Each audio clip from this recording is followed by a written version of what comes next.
Hi అండి. ఈరోజు ఎంతో టేస్టీగా ఉండే క్యాప్సికమ్ టమాటా కర్రీ అండి. తిక్కు గ్రేవీతో చాలా టేస్టీగా ఉంటుంది. మిక్సీ బౌల్లో మీడియం సైజ్ ఆనియన్ 2, 1 స్పూన్ నువ్వులు, కొద్దిగా దాల్చిన చెక్క, 3 ఇలాచీలు, 4-5 లవంగాలు, ఒక పచ్చిమిర్చి వేసేసుకొని ఫైన్ పేస్ట్ చేసుకొని పక్కన పెట్టేసుకోవాలి.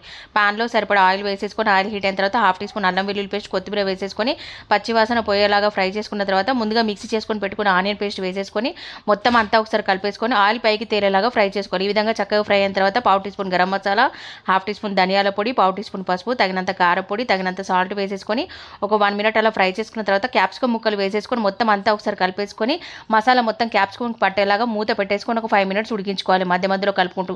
ఈ విధంగా 5 మినిట్స్ ఉడికిన తర్వాత మీడియం సైజ్ టమాటాలు ఒక 2 కట్ చేసుకొని వేసేసుకొని మొత్తం అంతా ఒకసారి కలిపేసుకొని మూత పెట్టేసుకొని టమాటా కూడా మెత్తగా ఉడికించుకోవాలి. టమాటా మెత్తగా ఉడికిన తర్వాత సరిపడా వాటర్ వేసేసుకొని మొత్తం అంతా ఒకసారి కలిపేసుకొని కొత్తిమీర కరివేపాకు వేసేసుకొని మొత్తం అంతా ఒకసారి కలిపేసి మూత పెట్టేసుకొని గ్రేవీ దగ్గర పడి ఆయిల్ సపరేట్ అయ్యేలా ఉడికించుకుంటే క్యాప్సికమ్ టమాటా కర్రీ రెడీ అండి.